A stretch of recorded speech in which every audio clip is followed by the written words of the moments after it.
Apreciada Iglesia del Señor Jesucristo, les invito a que continuemos nuestra serie de mensajes sobre el altar familiar. El título del mensaje de hoy es La triple función de un padre en el hogar.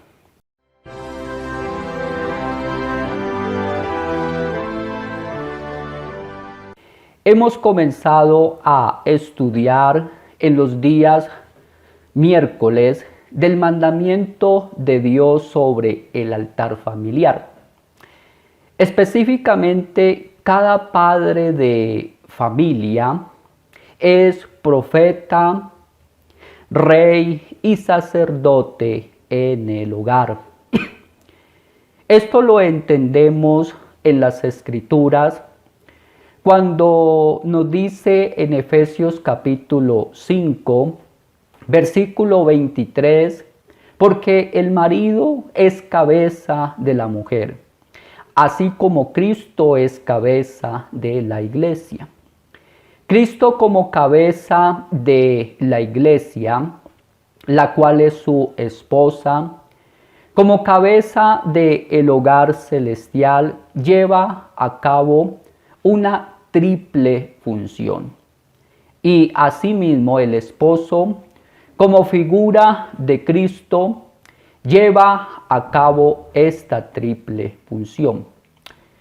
Pero quiero primeramente en el estudio de hoy dar estas tres evidencias que Cristo, nuestro modelo celestial, lleva a cabo, ya que para que nuestra fe y a lo que se nos manda a hacer como padres encuentre en Jesucristo no solo un firme fundamento de salvación, sino también ánimo de obedecer este mandamiento de Dios. Es importante primero demostrar que el cargo que le asignó el Padre al enviarlo al mundo consta de estas tres funciones, puesto que Dios el Padre le envió como profeta, rey y sacerdote, para que como padres de familia nos sirva de inspiración a cumplir con nuestro deber. Aunque de poco nos serviría conocer estos títulos si no comprendiésemos a la vez el fin y el uso de los mismos. Porque también los falsos religiosos los tienen en la boca, pero fríamente y con muy poco provecho, pues ni entienden ni saben lo que contiene en beneficio en sí cada uno de ellos. Y el gran provecho que tienen estas funciones si nosotros las ejecutamos en nuestro hogar, siguiendo las pisadas de nuestro Redentor.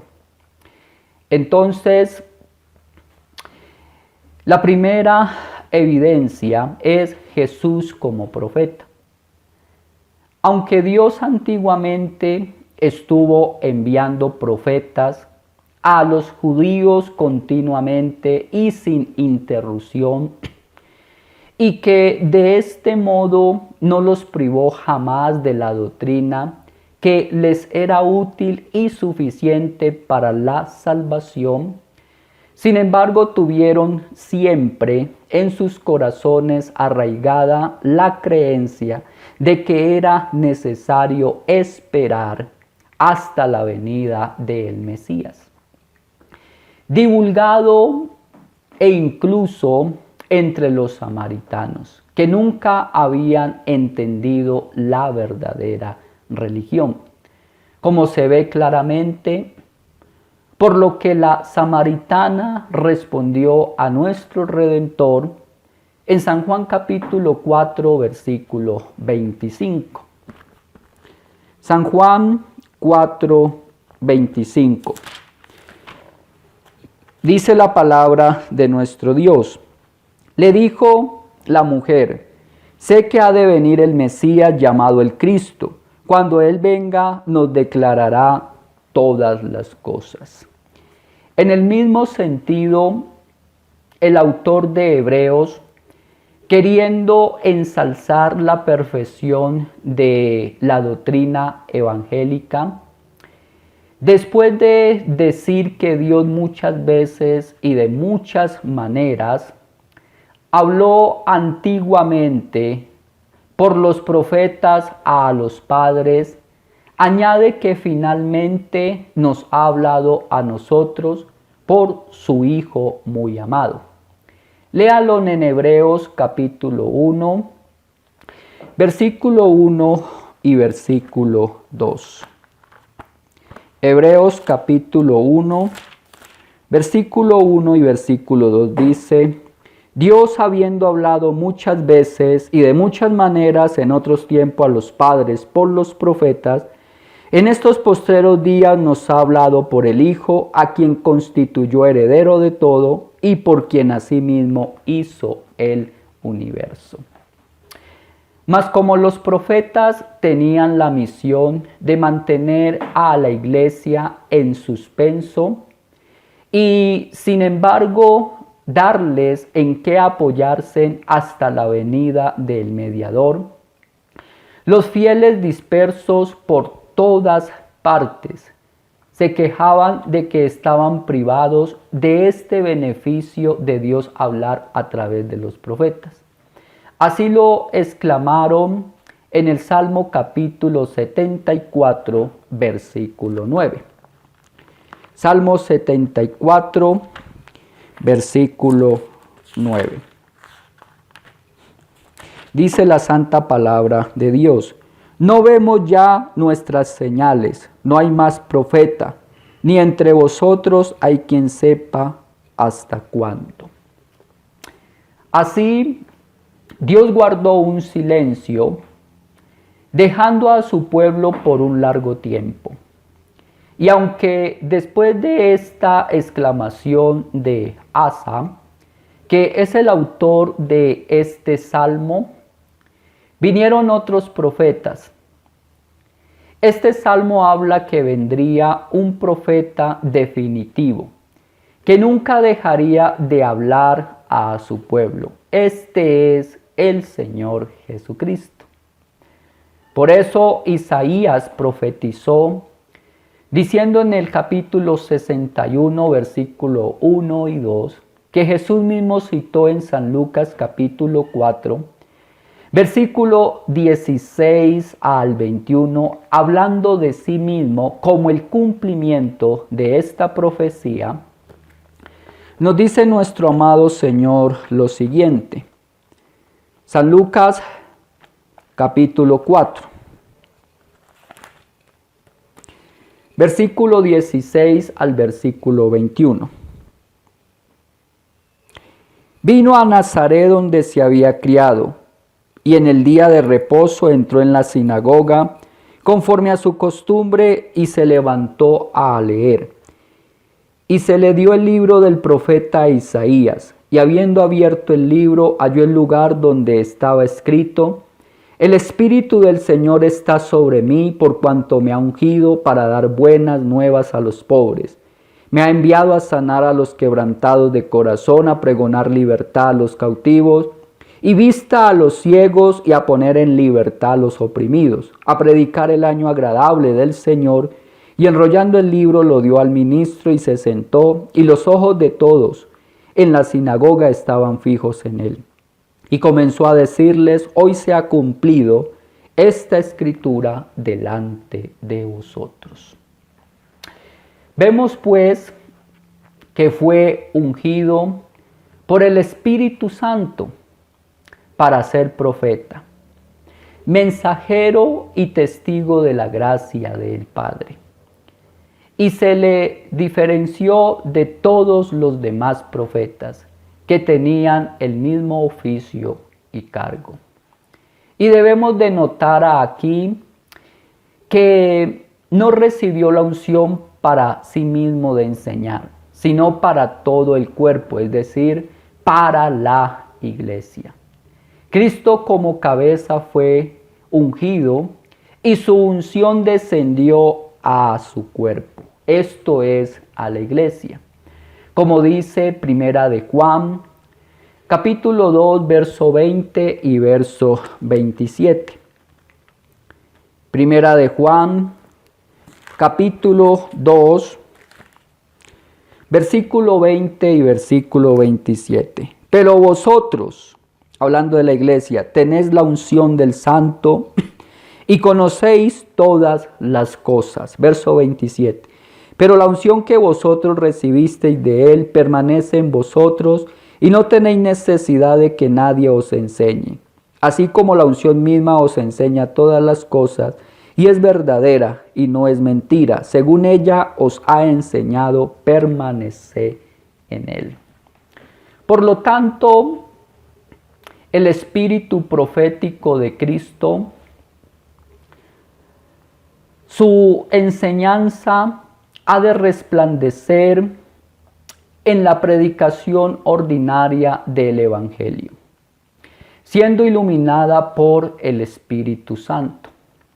Cristo, como nuestro supremo profeta, puso fin a todas las profecías, de tal manera que todo el que no se satisface con el Evangelio y pretende añadir o quitar, anula su autoridad.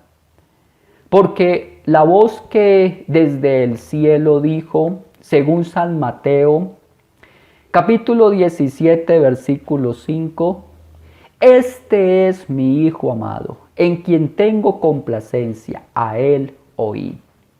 Lo elevó a un privilegio singular por encima de todos, pero de todos los demás.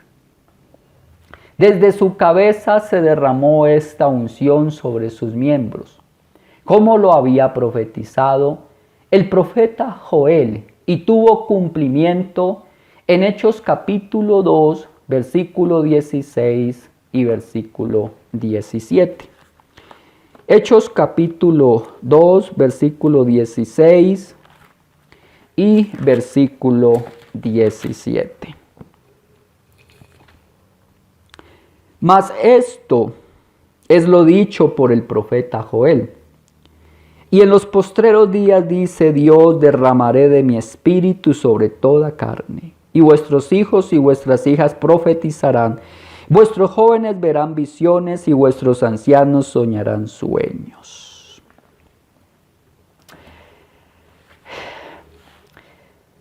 Respecto a la afirmación de San Pablo, que Jesucristo nos ha sido dado por sabiduría, en 1 Corintios 1:30 y en Colosenses 2:3, que en Cristo están escondidos todos los tesoros de la sabiduría y el conocimiento, quiero decir que fuera de Él no hay nada que valga la pena conocer. Y cuantos comprendan mediante la fe cómo es Él, y tienen el conocimiento de la inmensidad de los bienes celestiales. Por ello el apóstol también escribe en 1 Corintios 2:2, me propuse no saber entre vosotros cosa alguna sino a Jesucristo y a este crucificado. Porque no es lícito ir más allá de la simplicidad del Evangelio. Y por lo tanto ser satisfechos con el mero conocimiento que la sola Escritura nos proporciona del Cristo crucificado. Y como padres, hemos sido llamados a ser profetas en el hogar. Tenemos la obligación de enseñarle a nuestro hogar la suficiencia de Jesús en las Escrituras. Segunda evidencia, Jesús como Rey. Dice el Salmo 89, versículo 35 al 37. Salmo capítulo 89, verso 35 al 37.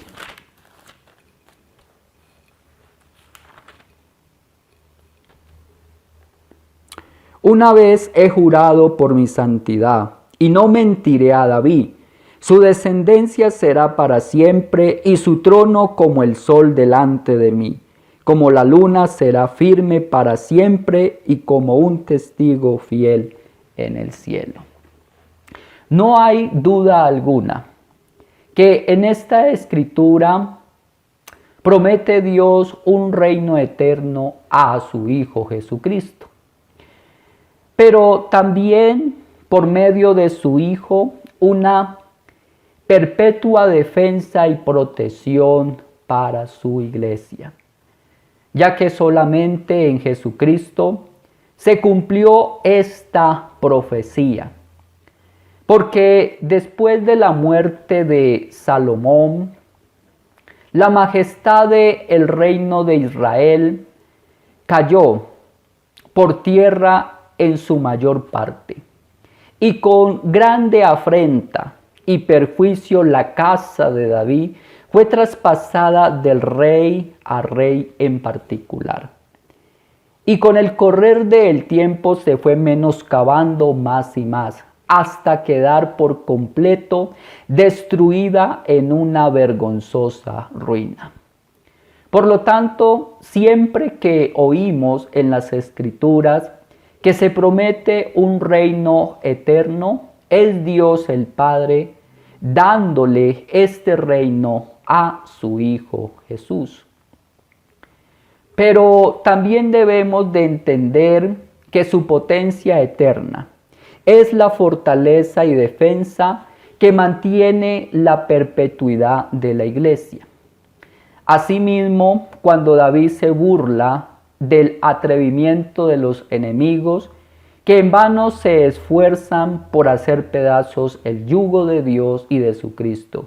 Dice en el capítulo 2, versículo 1 al versículo 9.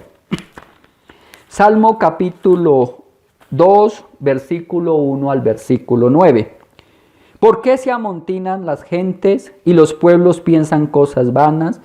Se levantarán los reyes de la tierra y príncipes consultarán unidos contra Jehová y contra su ungido, diciendo: rompamos sus ligaduras y echemos de nosotros sus cuerdas.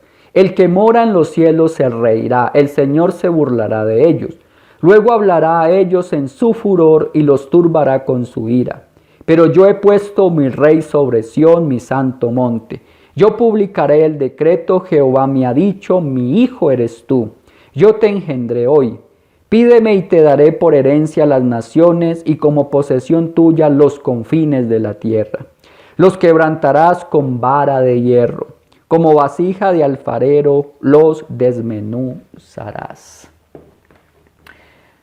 Porque el que mora en los cielos es lo suficientemente fuerte para reprimir y quebrantar su furor. Con estas palabras exhorta a los fieles a tener ánimo cuando vean que la iglesia es oprimida. Y la razón es que tienen un rey que la guardará perpetuamente. Dice también el Salmo 110, versículo 1. Salmo 110, versículo 1 dice: Jehová dijo a mi Señor, siéntate a mi diestra, hasta que ponga a tus enemigos por estrado de sus pies. Nos dice que por mucho y muy fuertes que sean nuestros enemigos, que conspiren contra la iglesia para destruirla, nunca tendrán tantas fuerzas que puedan prevalecer contra el decreto inmutable de Dios, mediante el cual constituyó a su Hijo como Rey eterno. Pero no se debe pasar por alto que el reino de Cristo se manifiesta en la iglesia. Tanto así que hemos sido llamados a ser reyes en honor a Jesucristo. Léalo en Apocalipsis capítulo 5, versículo 10. Reyes capítulo 5, Apocalipsis capítulo 5, versículo 10. Dice, y nos ha hecho para nuestro Dios reyes y sacerdotes, y reinaremos sobre la tierra. Debemos entender que en este tiempo el reino de Cristo es espiritual. Por lo tanto, nuestro reinado con Cristo es también espiritual. Pero llegará el día en que nuestro reinado será literal sobre las naciones. Pero por el momento, nuestro reinado debería de repercutir sobre todo en nuestro hogar. Y la tercera evidencia es Jesús como sacerdote.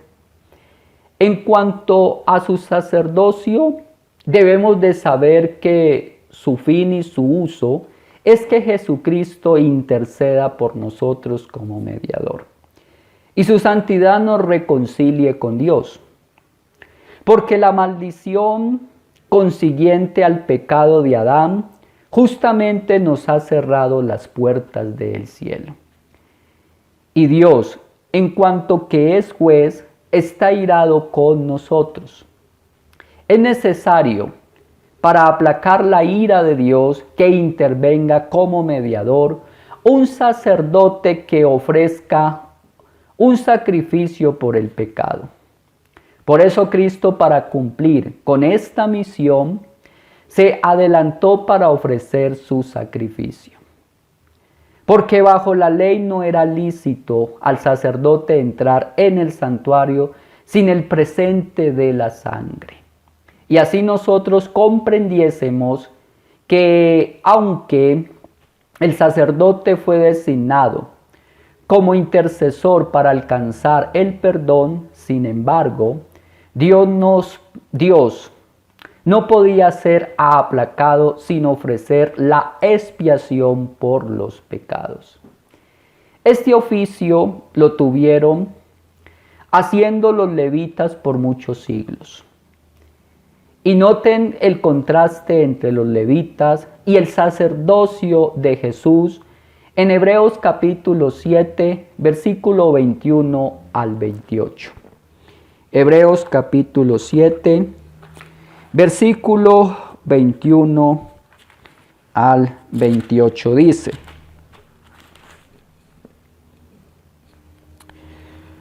porque los otros ciertamente sin juramento fueron hechos sacerdotes, pero este, hablando de Cristo, con el juramento del que dijo, juró el Señor y no se arrepentirá: tú eres sacerdote para siempre según el orden de Melquisedec.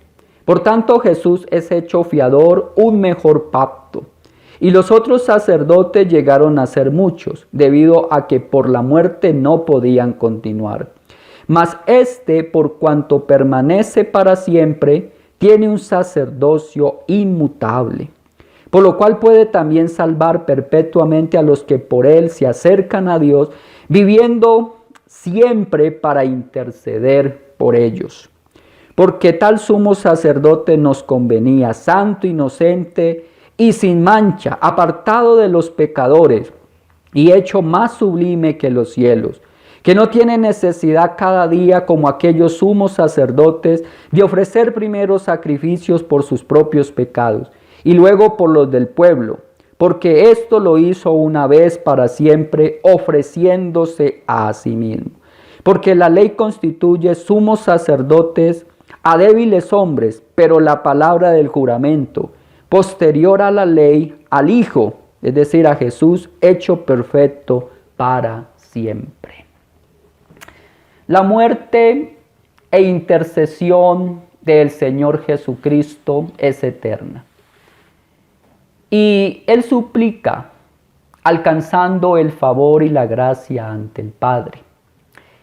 Y de ello surge, además de la confianza para invocar a Dios, la seguridad y la tranquilidad de nuestras conciencias, porque tenemos un sumo sacerdote aprobado, cuya intercesión y sacrificio ha satisfecho plenamente a Dios. Bajo la ley de Dios, se había mandado que se le ofreciesen sacrificios de animales. Pero con Cristo el procedimiento es diverso y consiste en que Él mismo sea sacerdote y víctima a la vez, puesto que no era posible hallar otra satisfacción adecuada por los pecados, ni se podía tampoco encontrar un hombre digno para ofrecer a Dios, sino a su unigénito Hijo. Sin embargo, las Escrituras también nos afirman que nosotros somos sacerdotes y podemos ofrecernos como sacrificios vivos a Dios en nombre de Jesús. Léanlo en Primera de Pedro capítulo 2, versículo 5. Primera de Pedro capítulo 2, versículo 5 dice. Primera de Pedro capítulo 2, versículo 5. Vosotros también como piedras vivas, sé edificados como casa espiritual y sacerdocio santo, para ofrecer sacrificios espirituales aceptables a Dios por medio de Jesucristo. Cristo tiene el nombre de sacerdote, no solamente para hacer que el Padre nos sea favorable y propicio, sino también para hacernos compañeros y partícipes con Él de tan grande honor. Porque aunque por nosotros mismos estamos manchados siendo sacerdotes en Él, como dice también Apocalipsis 1:6, nos ofrecemos a nosotros mismos y todo cuanto tenemos a Dios, y libremente entramos al santuario celestial para que los sacrificios de oraciones y alabanzas que le atribuyamos sean de buen olor y aceptables ante la presencia divina.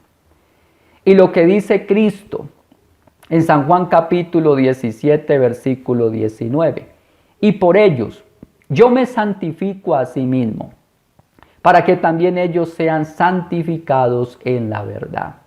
Es decir, estando bañados en su santidad, hemos sido consagrados por Él a Dios su Padre. Y aunque estemos aún infectados por el pecado y malolientes por la corrupción, sin embargo, le agradamos como puros y limpios, e incluso como santos y sagrados, porque Él, es decir, el Padre, nos ve como sacerdotes en su Hijo Jesucristo. En conclusión de esta triple función, debemos pues advertir que en el nombre de Cristo se extiende a estos tres oficios, porque es bien sabido que tanto los profetas como los reyes y los sacerdotes bajo la ley eran ungidos con aceite sagrado, dedicado a esto. De aquí que el mediador prometido se le haya dado el nombre del Mesías, que significa ungido. Y aunque admito que fue así llamado especialmente por su razón de su reino, sin embargo también la unción profética y sacerdotal conservan su valor y no se debe menospreciar. Entonces, como ya lo hemos probado a través de las Escrituras, Jesús, por ser profeta, rey y sacerdote de la iglesia, la cual es su esposa, también su triple unción ha descendido a su cuerpo, a la iglesia, a su esposa, a su hogar celestial y especialmente al padre de familia, quien es la cabeza del hogar y es la autoridad de la familia. Entendiendo que la iglesia, como la expresión de Cristo en la tierra, debe de ejercer también esta triple función. Debe de hacerlo en todas las áreas de la vida. Sin embargo, para mi opinión, especialmente en el hogar. El padre tiene que cuidar de las almas que Dios ha puesto en sus manos. es profeta, rey y sacerdote de su propia casa, y de estos cargos surgirá su deber. Entonces, en primer lugar, el padre es profeta para enseñar e instruir a su familia. A las esposas se les pide que aprendan de su marido en su hogar. Dice Primera de Corintios, capítulo 14, versículo 35. Primera de Corintios, capítulo 14, versículo 35. Y si quieren aprender algo, pregunten en casa a sus maridos, porque es indecoroso que una mujer hable en la congregación. Por lo tanto, no cabe duda de que ellas han de ser enseñadas en su casa por sus esposos. A los padres también se les ordena que instruyan a sus hijos. Vayan a Deuteronomio capítulo 6. Deuteronomio capítulo 6, verso 1 y verso 2 y verso 6 y verso 7 dice: Estos pues son los mandamientos, estatutos y decretos que Jehová vuestro Dios mandó que os enseñase, para que los pongáis por obra en la tierra la cual pasáis vosotros para tomarla, para que temas a Jehová tu Dios guardando todos sus estatutos y sus mandamientos, que yo te mando. Noten, tú, tu hijo y el hijo de tu hijo, todos los días de tu vida, para que tus días sean prolongados. Verso 6. Y estas palabras que yo te mando hoy estarán sobre tu corazón, y las repetirás a tus hijos, y hablarás de ellas estando en tu casa y andando por el camino y al acostarte y cuando te levantes. Efesios capítulo 6, versículo 4 también dice: criarlos en disciplina y amonestación del Señor.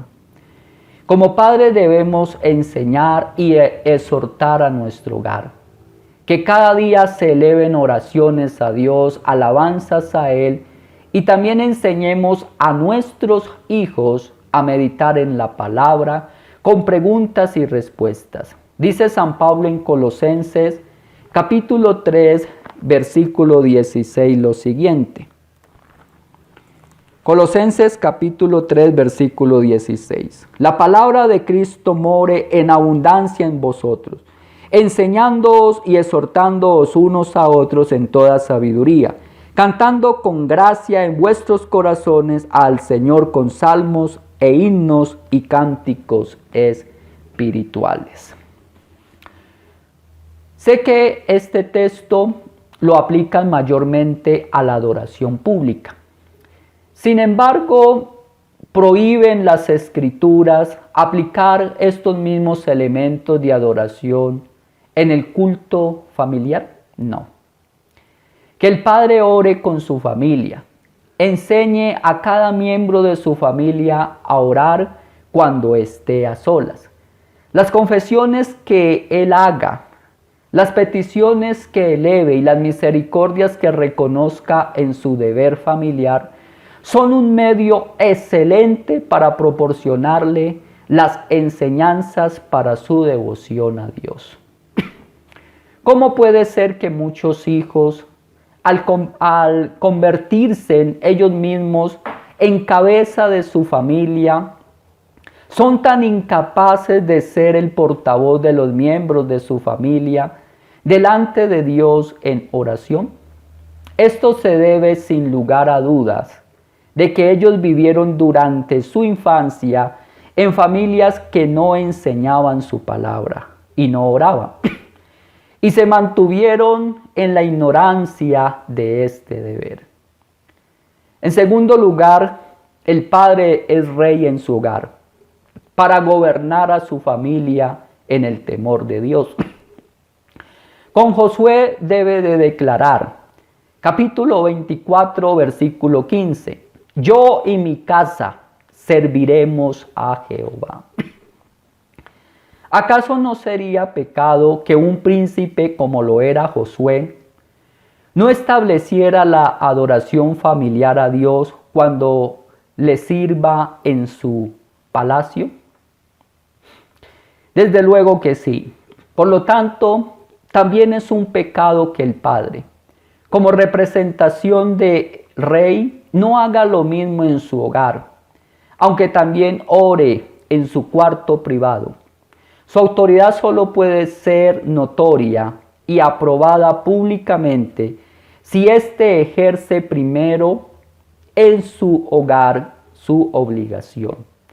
Poniendo como ejemplo el ministerio pastoral, que es alguien puesto en autoridad sobre la iglesia, así como Josué fue puesto como autoridad sobre el pueblo de Israel.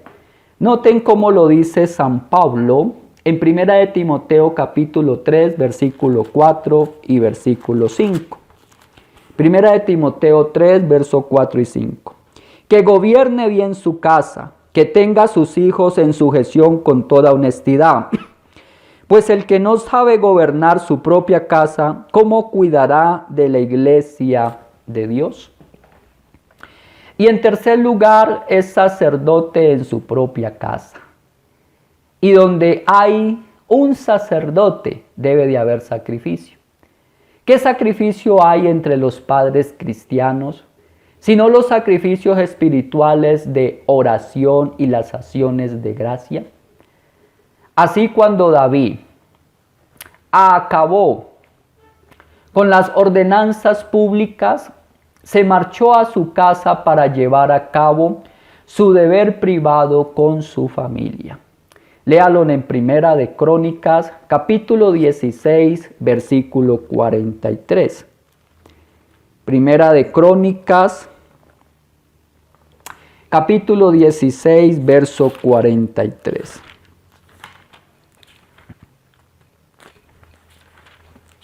Primera de Crónicas 16, 43 dice: y todo el pueblo se fue cada uno a su casa, y David se volvió para bendecir su casa.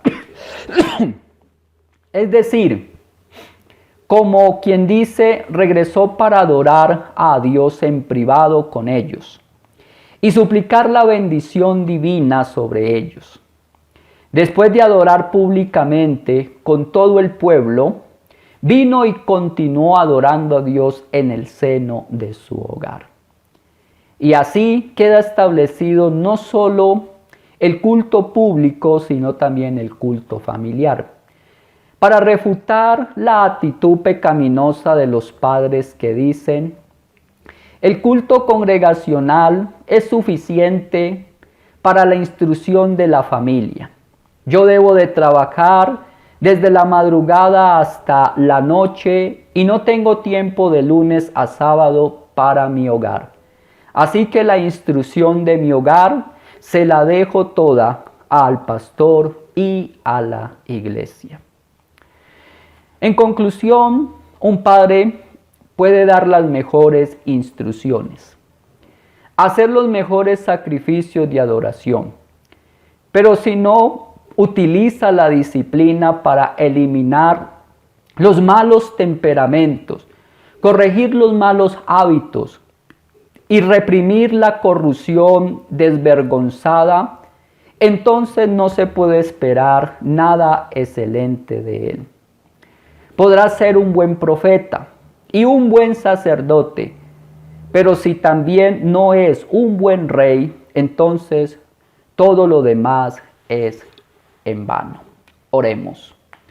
Padre celestial, una vez más, en el nombre de tu Hijo Jesús, estoy delante de tu presencia para rogarte en este día de que esta triple función, la cual nos la diste a través del ejemplo de tu Hijo Jesús, también sean una realidad de vida, de experiencia en los padres cristianos.